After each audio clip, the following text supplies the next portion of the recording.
everybody and welcome to MikeyTaylorGaming today, where I bring you the 12th installment of Glitch Picnics. That's right, we've already been through 12 episodes of this, and I can't thank you enough because without you I wouldn't have carried this on. So today we're taking a look at Skyward Sword glitches, and to be honest, not many people seem to like this game, but personally I loved it, thought it was great, the storyline was fantastic. The only thing that I could have done without was the stamina gauge and the climbing thing, but in the end I enjoyed it, so whatever. There are some pretty cool glitches in this game, from simple ones all the way up to very complicated ones where you can finish the game in less than 10 minutes, which seems to be a running thing in Zelda games, so that's pretty cool. We're going to start off with some basic glitches today. The first one's an out of bounds, followed by a couple of other little out of bounds, and, well, let's just get on with it, you'll see anyway, I'm sure. So yeah, thanks very much for your patience of the release of this video, and enjoy! Here we go, let's go!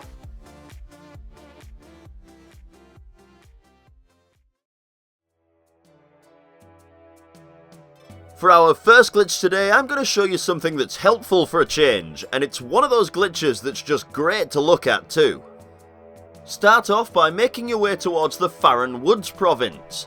Once you've dropped down through the clouds, choose to land in the waterfall area, and from there enter the ancient Cistern. As soon as you enter the dungeon, turn around and face the wall right next to the stairs. If you look very closely at the ground near the bottom of the stairs, then you'll see a tiny slit of light showing through it.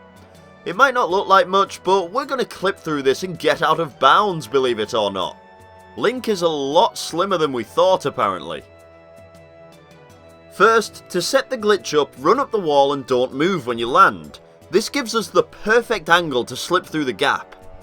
Once you land, hold the Z button so that the angle of Link doesn't change whilst you're moving around.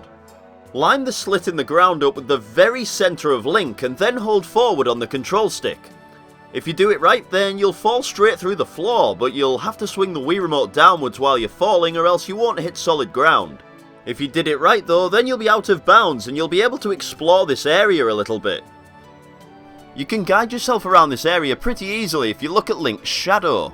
If you're close to the edge, then it'll be half invisible, but don't worry if you do fall off from here, because you'll just respawn on the ledge you fell off while out of bounds.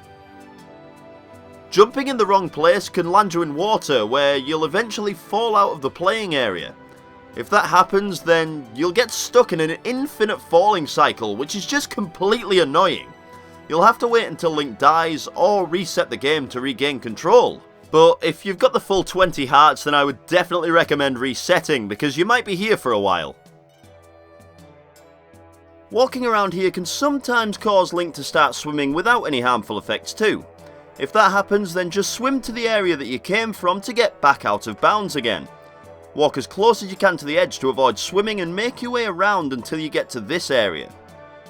You'll see a rope just dangling in front of you. Nothing else to do but jump onto it and climb it to the top to reach the weird, creepy underground area where you can obtain the blessed statue, which is the key to the boss room of this dungeon. I think this skips quite a bit of the dungeon, but it's been around 4 years now since I played this game, so it's hard to say for sure.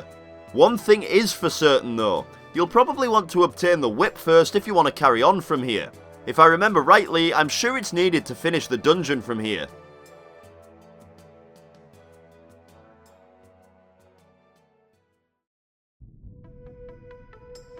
Our second glitch today is much more pointless, but it really helps Link along with his quest to stalk Zelda. Oh wait, that's really not the main aim of the Zelda series, is it?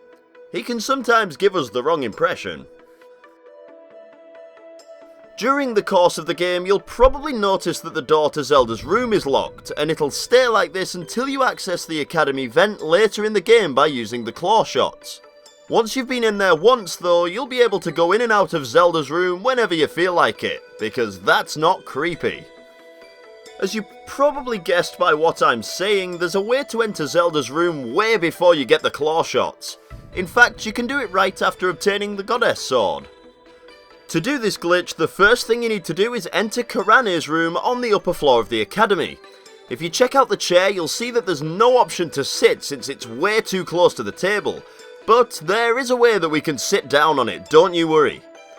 Position yourself so that you're facing the chair and continuously run into it. Then shake the nunchuck to roll. you'll see that instead of bouncing off the furniture like normal, you'll be able to complete a full roll instead of knocking off anything. If you're quick, then you may see that for a split second the option to sit appears, so as you're rolling, mash the A button as quickly as you can and Link should be able to sit down like normal. Press A again to stand up, but instead of Link getting off the chair normally, he'll just stand right up and get on top of that table. That's kinda rude, but man, nobody's around to see it, so who cares?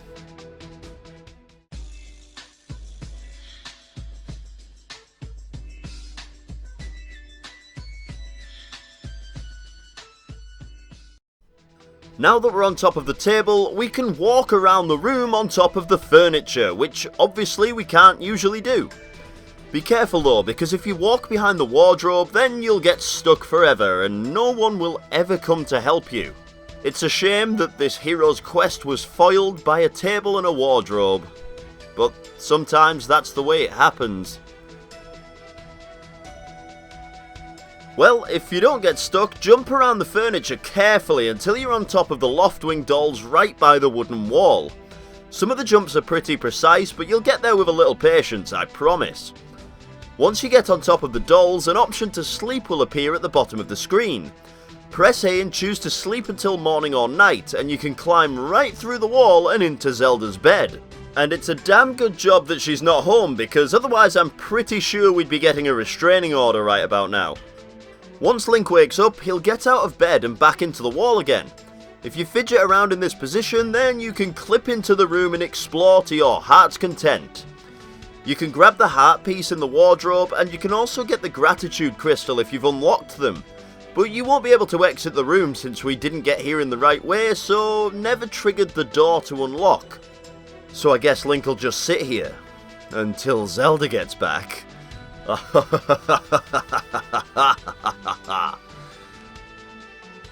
Or we could just reset.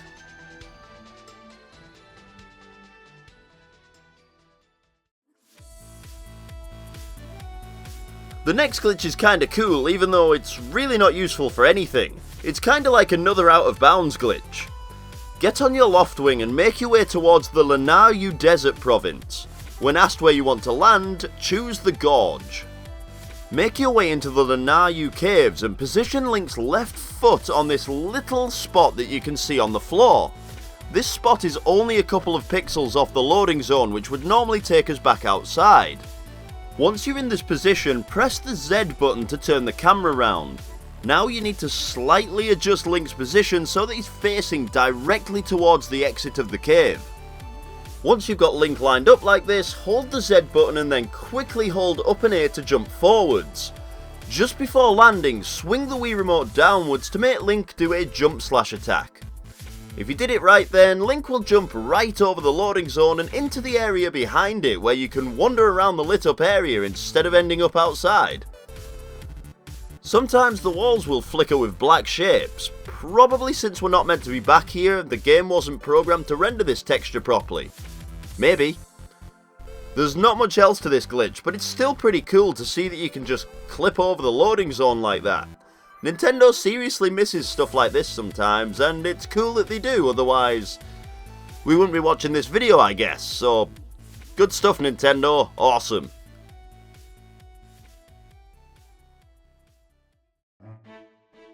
So the final glitch I want to show you guys is called the Back in Time glitch, which allows you to take control of Link on the title screen, and it's definitely the most helpful glitch in Skyward Sword.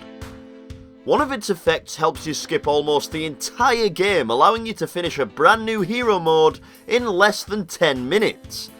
Damn Nintendo, you really know how to make Zelda games quick to beat. Ocarina of Time, Link to the Past. The glitch itself is simple.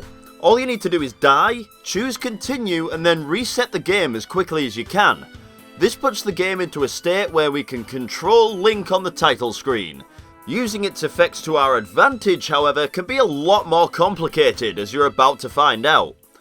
I feel like I've managed to come up with a pretty good explanation on finishing the game quickly through the Back in Time glitch, but there's also a link in the description of everything else you need to know about the glitch and the many different uses of it in depth if you want to learn much more about it. The setup of this glitch is probably the hardest part to do. You need to have an empty hero mode file saved in slot 1, and a hero mode file saved right before the final fight with Demise at the end of the game in slot 3. You're in luck though if you live in America, because instead of playing the whole game twice, you can just go to Game FAQs, download a save to put on your console, and then complete the save in slot 1 to unlock hero mode. For everyone else, I'm really sorry for making you guys finish the game twice. There's not a lot I can do about that, I'm sorry. Anyways, when you've gotten all the save files set up as needed, start your new game making sure to choose the hero mode file in slot 1. To make things quicker for yourself, skip all of the intro cutscenes, and then once you've gained control of Link, exit the academy and complete the short Z targeting and climbing tutorial with Instructor Horwell. When you're through with that, make your way up the stairs leading to the statue of the goddess, and once you reach the top of the stairs, line yourself up with the pillar on the right, run up it, then jump down to the ground below. Jumping from this pillar should cause Link to take damage. If you jump from either side of it, you'll not take damage, but for once we actually want to harm our hero. Trust me, this is for the good of Skyloft.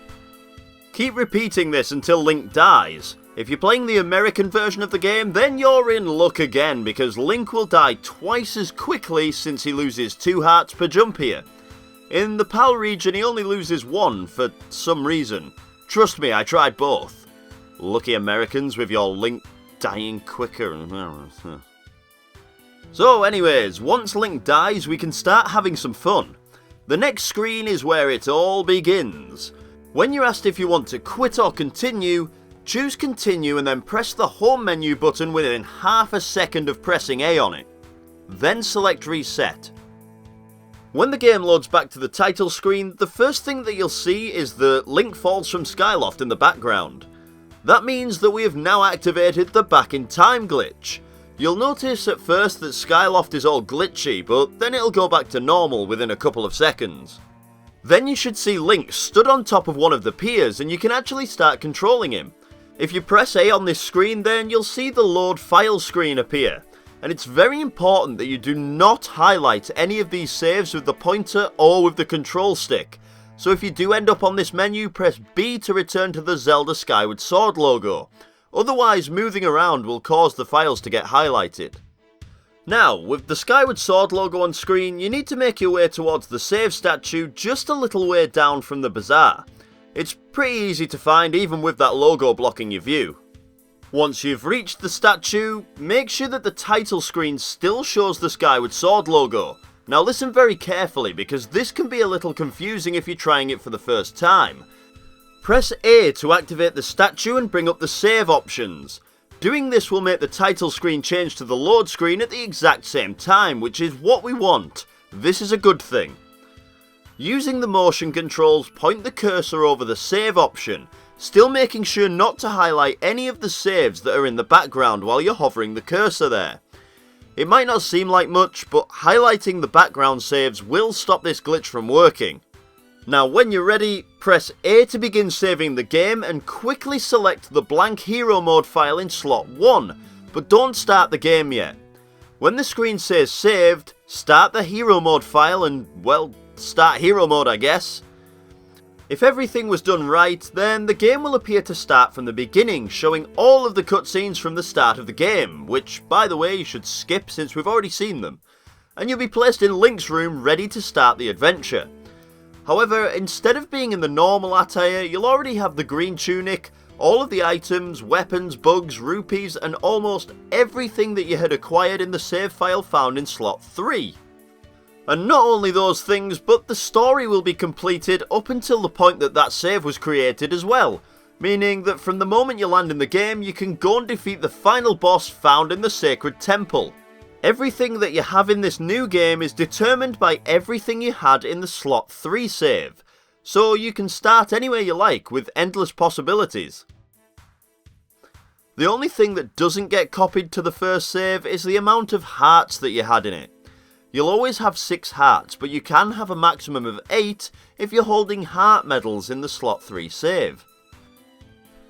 Another great feature of the glitch is that if you drink a Guardian Potion Plus and a Stamina Potion Plus before saving the game in slot 3, then you'll have infinite invincibility and stamina when the new game is loaded. That really makes for an easy final boss battle if you want to finish it super duper quick. Finishing the game from here is just like finishing hero mode for the first time. You just won't feel the accomplishment that you managed to beat the whole game on your own in hero mode. Now I'm telling you, that is a hard thing to do. Controllers will get smashed. Or maybe only I smash controllers because I have anger problems when it comes to video games. That's probably it, to be honest. There are many more effects and possibilities to this glitch too, like you can explore Skyloft whilst in control of Link on the title screen. Many things cause the game to crash, but many things you can actually do successfully, so try exploring for yourself and see what you can find out there in title screen Skyloft. You can even do something known as sequence breaking the game by using the back in time glitch. That means that you can collect certain items in an order that you weren't supposed to be able to. I guess I have time to show you that too by obtaining the Goddess Sword early, before even obtaining the Practice Sword. Ready for another explanation? Because I certainly am. For this glitch, make sure that there are no saves active anywhere on the game, so to show my dedication of showing you guys these glitches, goodbye data. First, start a new game as normal, and after the tutorial with Instructor Horwell, save at the statue at the Upper Academy. Then walk up the stairs towards the goddess statue like we did earlier. If you enter the area where the goddess statue stands, then you'll be presented with a lengthy cutscene and be forced to wait through it. You'll also have to get the training sword, find your loft wing and go through the wing festival, etc. So this is probably a much quicker way to get the sword. Activate the back in time glitch again using the same method as we did earlier. When you get control of Link, make your way back up to the Upper Academy save statue. The gates to the Upper Academy are locked during the back in time glitch, but jumping off this bridge will respawn you right in the right place. This time when you reach the statue, start saving the game and load the one we created as fast as you can instead of waiting for it to save properly.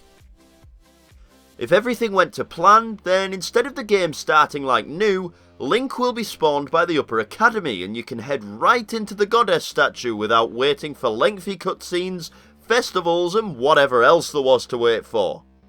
Head into the statue and claim the goddess sword. It all just goes so smoothly and skips out a lot of crap that you'd normally have to do, and you'll have a lot more fun glitching your way there, I'm sure. There's quite a few things you can do with this glitch if you know how to use it properly, but the link in the description will tell you more about that now that you've got a basic understanding of how it works and how to do it. So yeah, I know that this was very confusing towards the end, but that is the end of this glitch picnic. I'd like to thank you all very much for watching till the end if you managed to cope through that complex string of explanations, and please don't forget to like, share and subscribe if you've enjoyed this video. I'm not 100% on what the next game is going to be yet, but I'm sure I'll work it out, so thanks again guys and I will see you all soon. Let's get ready for an end card.